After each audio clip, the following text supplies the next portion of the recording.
Chapter ৩৮ returning home. সেই পরিচিত ঘটনার বর্ণনা শোনার পর অড্রে হল মনে মনে একদম নিশ্চিত হয়ে গেল যে কাজটা মিস্টার ফুলের সেই আশীর্বাদপুষ্ট লোকটাই করেছে। হঠাৎ করেই অড্রে হলের মনের ভেতর একটা অদ্ভুত গর্ব আর আনন্দের অনুভূতি হল, যেন এই অভিযানে অড্রে হলের নিজেরও একটা বড় ভূমিকা আছে। ক্যাপিম ছিল একজন মানুষ পাচারকারী, যার হাত রক্ত আর পাপে মাখা ছিল। অড্রে হল ভাবল জাজমেন্ট কার্ডটি আসলে ন্যায়ের নামে ক্যাপিমের প্রতি এক ধরনের প্রতিশোধ ছিল। ক্যাপিমকে কি ফাঁসি দেওয়া হয়েছে, শিরচ্ছেদ করা হয়েছে, নাকি জীবন্ত পুড়িয়ে মারা হয়েছে? এই ব্ল্যাক এম্পেরর নামটা নিশ্চয়ই সেই আশীর্বাদপুষ্ট লোকটার পরিচয়ের একটা প্রতীক। অড্রে হলের মাথায় একটা বুদ্ধি খেলে গেল।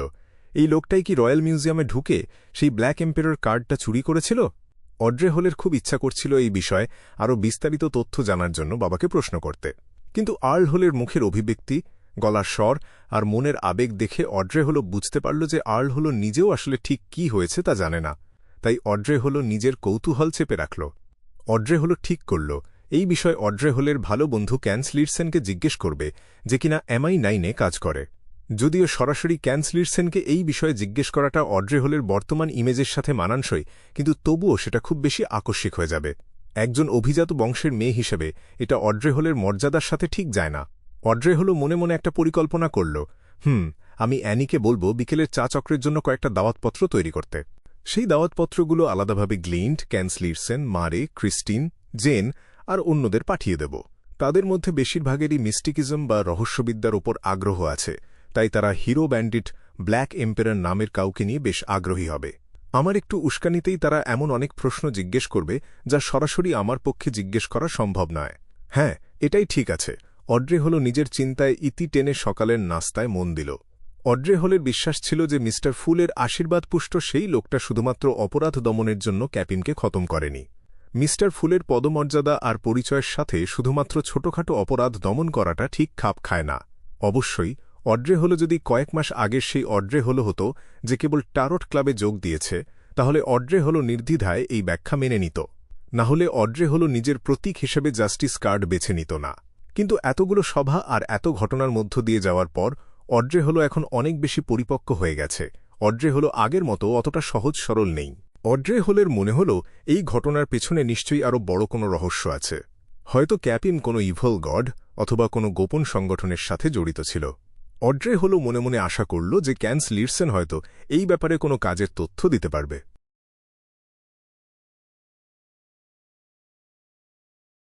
15 নম্বর মিন্স্ক স্ট্রিট। ক্লাইন মোরেত্তি জ্যাম মাখানো সাদা রুটি খেতে খেতে আজকের খবরের কাগজগুলোয় চোখ বুলাচ্ছিল। একটা সেফ বা সিন্ধুক।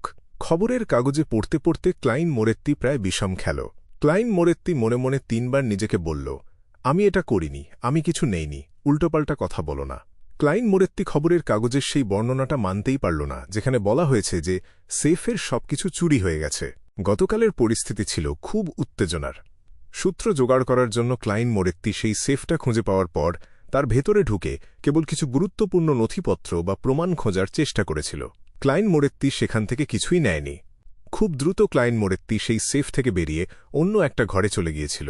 অবশ্য স্পিরিট বডি অবস্থায় থাকার সময় ক্লাইন মোরেত্তি সেই গ্যাস বিস্ফোরণের ফলে খানিকটা আঘাত পেয়েছিল, যার ফলে ক্লাইন মোরেত্তির ওজন বহন করার ক্ষমতা অনেক কমে গিয়েছিল। সেই সেফের ভেতর শুধু স্বর্ণের বার, গয়না, জমির দলিল, বাড়ির দলিল আর কিছু অ্যান্টিক জিনিসপত্র ছিল। সেগুলো সাথে করে নিয়ে যাওয়া ক্লাইন মোরেত্তির জন্য মোটেও সুবিধাজনক ছিল না, আর সেগুলো বিক্রি করে টাকা করাও অনেক কঠিন কাজ ছিল। ক্লাইন মোরেত্তি বিড়বিড় করে নিজেকে বলল, হয়তো ক্যাপিম নগদ টাকা রাখার জন্য বিশেষ কোনো জায়গা রেখেছিল, কিন্তু দুর্ভাগ্যবশত আমি সেটা খুঁজে পাইনি, আর খোঁজার সময়ও ছিল না। ক্লাইন মোরেত্তি এটা নিশ্চিত হল যে তদন্ত করতে আসা লোকগুলোই সম্ভবত সেই সেফের ভেতরে থাকা সবকিছু নিজেদের মধ্যে ভাগাভাগি করে নিয়েছে। খবরের কাগজের দিকে তাকিয়ে ক্লাইন মোরেত্তি সাহেব ব্ল্যাক টিতে একটা চুমুক দিল এবং ধীরে ধীরে লম্বা শ্বাস ফেলল। ক্লাইন মোরেত্তি মনে মনে একটু হাসল। হিরো ব্যান্ডিট ব্ল্যাক এম্পেরর নামটা আমার বেশ পছন্দ হয়েছে। নাস্তা শেষ করে ক্লাইন মোরেত্তি নিজের চওড়া ডাবল ব্রেস্টেড কোটটা পরে নিল, মাথায় হাফ টপ হ্যাট বসালো আর হাতে একটা শক্ত কালো রঙের লাঠি নিল। দরজা খুলে ক্লাইন মোরেত্তি মিন্স্ক স্ট্রিট থেকে ইস্ট বরোর সীমানায় থাকা ব্রোকেন এক্স লেনের দিকে রওনা দিল। ঠিক এই জায়গা থেকেই ডেইজি হারিয়ে গিয়েছিল। গতকাল নিজের পরিকল্পনা চূড়ান্ত করার পর আর অভিযানে যাওয়ার আগে ক্লাইন মোরেত্তি একবার ব্রোকেন এক্স লেনে গিয়েছিল। সেখানে ক্লাইন মোরেত্তি সাবধানে ক্লু খোঁজার চেষ্টা করেছিল। ক্লাইন মোরেত্তি আশেপাশের বাড়িগুলোর দরজায় টোকা দিয়েছিল আর জিজ্ঞেস করেছিল তারা ডেইজির মতো কোনো মেয়েকে দেখেছে কিনা।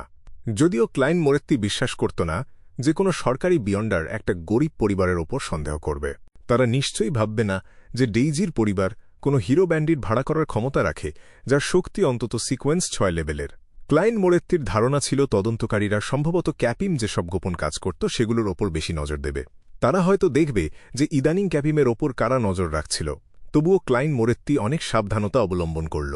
ক্লাইন মোরেত্তি ভাবল, কোনো একজন বিয়ন্ডার যদি মাথা খারাপ হয়ে এই দিকটা নিয়েও তদন্ত শুরু করে দেয় তাহলে কি হবে। কিছু পরিবারের হয়তো সামান্য কিছু জমানো টাকা থাকে যা দিয়ে তারা ডিটেকটিভ ভাড়া করতে পারে। ক্লাইন মোরেত্তি নিজেকে একটা দয়ালু মানুষ হিসেবে তুলে ধরল যে কিনামাত্র গতকালই এই কেসটা হাতে নিয়েছে। তাই ক্লাইন মোরেত্তির ওপর সন্দেহ করার সম্ভাবনা নেই বললেই চলে। যতক্ষণ ক্লাইন মোরেত্তির ওপর সরাসরি কোনো সন্দেহ না আসবে ততক্ষণ তারা লেনেভাস কেসের সাথে কোনো তুলনাও করবে না। তাছাড়া আগেরবার নাইটসওয়াচ এই অভিযান চালিয়েছিল আর তাদের সাহায্য করেছিল মিলিটারি স্পেশাল ডিপার্টমেন্ট। ক্যাপিমের ঘটনা ঘটেছে চারুড বড়োতে, তাই এই কেসের দায়িত্ব হয়তো পাবে ম্যান্ডেটেড পানিশাররা। এই দুই গ্রুপের মধ্যে খবরাখবর আদান প্রদান খুব একটা মসৃণ হয় না। ক্লাইন মোরেত্তি ভাবল, ক্যাটি আর পার্কার দুজনেই আরবিটার পাথরের মানুষ ছিল, তাই মিলিটারিরাও হয়তো নাক গলাবে। একজন প্রাক্তন নাইটসওয়াচ সদস্য হিসেবে ক্লাইন মোরেত্তি খুব ভালো করেই জানত যে সরকারি সংস্থাগুলো কিভাবে তদন্ত চালায়। সহজ কথায় বলতে গেলে ক্লাইন মোরেত্তির মধ্যে ডিটেকটিভদের ফাঁকি দেওয়ার এক দারুণ ক্ষমতা তৈরি হয়ে গেছে। ক্লাইন মোরেত্তি নিজের মনেই একটু হাসল এবং একটা ঘোড়ার গাড়িতে গিয়ে উঠল। ক্লাইন মোরেত্তি ডেইজির নিখোঁজ হওয়ার ব্যাপারে তদন্ত চালিয়ে যাওয়ার ভান করতে থাকল। যাই হোক না কেন, সবার চোখে ক্লাইন মোরেত্তি হল একজন সাধারণ প্রাইভেট ডিটেকটিভ যে এখনও নিশ্চিত হতে পারেনি যে ডেইজির নিখোঁজ হওয়ার সাথে ক্যাপিমের কোনো সম্পর্ক আছে কিনা।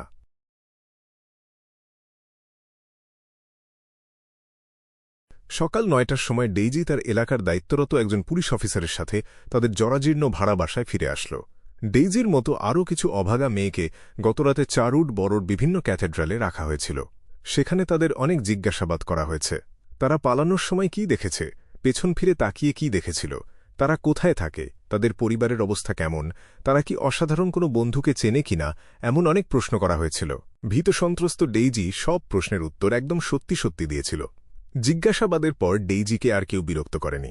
সারা রাত ঘুমানোর পর সকালে ডেইজিকে ইস্ট বড়োতে ফেরত পাঠানো হল। সেখানে ডেইজিকে সেই রাগী পুলিশ অফিসারের হাতে তুলে দেওয়া হল যাকে ডেইজি সবসময় এলাকায় ঘোরাঘুরি করতে দেখত। পুরোটা রাস্তা ডেইজি ভয়ে কোনো কথা বলেনি। ডেইজি কাঁপছিল, কিন্তু নিজের বাসার কাছে আসতেই ডেইজির ভয়টা একটু কমল। বাসার ভেতরে পা রাখা মাত্রই ভেজা কাপড়চোপড় টাঙানো অবস্থায় ডেইজি ওর মা আর বোনকে খুঁজতে যাওয়ার আগেই একটা চিৎকার শুনতে পেল, ডেইজি! ফ্রেজা তখন যা করছিল সব থামিয়ে দিয়ে একটা চটপটে হরিণ শাবকের মতো কাপড়চোপড়ের ফাঁক দিয়ে দৌড়ে আসল। ফ্রেজা দৌড়ে এসে ডেইজিকে জাপটে ধরল। তারপর ডেইজির শরীর থেকে হাত সরিয়ে ফ্রেজা কান্নাভেজা চোখে অবাক হয়ে ডেইজির দিকে তাকাল। ফ্রেজা জিজ্ঞেস করল, ডেইজি, তুই ঠিক আছিস তো? তুই ফিরে এসেছিস, আমি যে কত খুশি হয়েছি। লিভ ও ধোয়ার গামলার পেছন থেকে উঠে দাঁড়াল। লিভ নিজের কাপড়ে হাত মুছে চোখ মুছতে মুছতে জিজ্ঞেস করল, ডেইজি, এই কয়েকদিন তুই কোথায় ছিলি? ঠিক সেই মুহূর্তে পুলিশ অফিসার বাধা দিয়ে বলল, ওকে অপহরণ করা হয়েছিল, আমরা ওকে উদ্ধার করেছি। লিভ কাঁদতে কাঁদতে বলল, ধন্যবাদ, আপনাদের অনেক ধন্যবাদ, আপনারা সত্যিই অনেক ভালো। পুলিশ অফিসার হালকা কেসে বলল, এটা আমাদের দায়িত্ব ছিল। গত কয়েকদিনে কি আপনাদের সাথে কোনো অদ্ভুত মানুষের দেখা হয়েছে? লিভ এক মুহূর্তের জন্য থতমত খেয়ে গেল। লিভ কোনো ঝামেলায় জড়াতে চাচ্ছিল না, তাই লিভ বলল, না, সত্যিই তেমন কাউকে দেখিনি।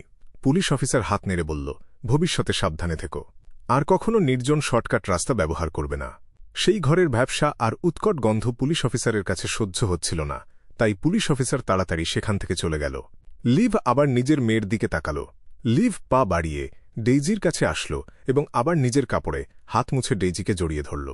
লিভ কাঁদতে কাঁদতে বিড়বিড় করে বলতে থাকল, তুই যে ফিরে এসেছিস এটাই বড় কথা, তুই ফিরে এসেছিস।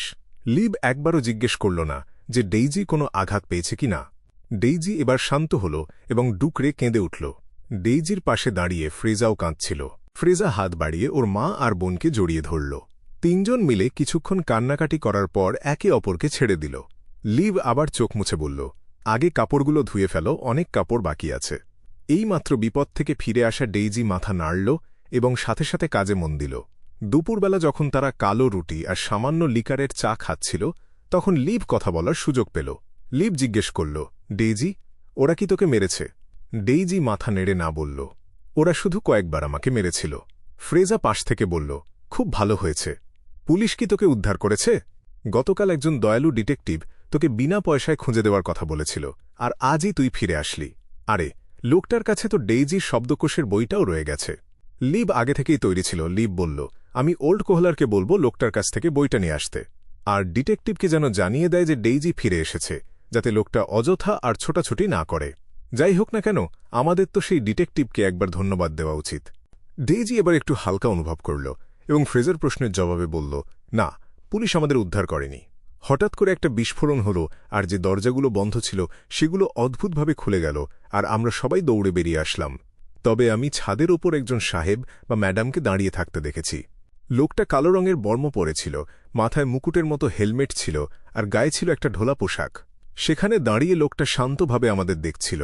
সেই খারাপ লোকগুলোর কেউ আমাদের বাধা দিতে আসেনি। ফ্রি স্কুলের শিক্ষক হওয়ার কারণে ডেইজি তার মা লিভের চেয়ে অনেক ভালো গুছিয়ে কথা বলতে পারত। লিভ বেশ অবাক হয়ে জিজ্ঞেস করল, এমন পোশাক পরা কেউ তোকে বাঁচিয়েছে? পাশে দাঁড়িয়ে থাকা ফ্রেজাও কৌতূহল নিয়ে ডেইজির উত্তরের অপেক্ষা করছিল। ডেইজি গুরুত্বের সাথে মাথা নাড়ল এবং বলল, হ্যাঁ, একদম সেই কবিদের গানের মতো। একজন হিরো। হিরো ফ্রেজা শব্দটা মনে মনে উচ্চারণ করল এবং ফ্রেজার চোখ দুটো তারার মতো জ্বলজ্বল করতে থাকল।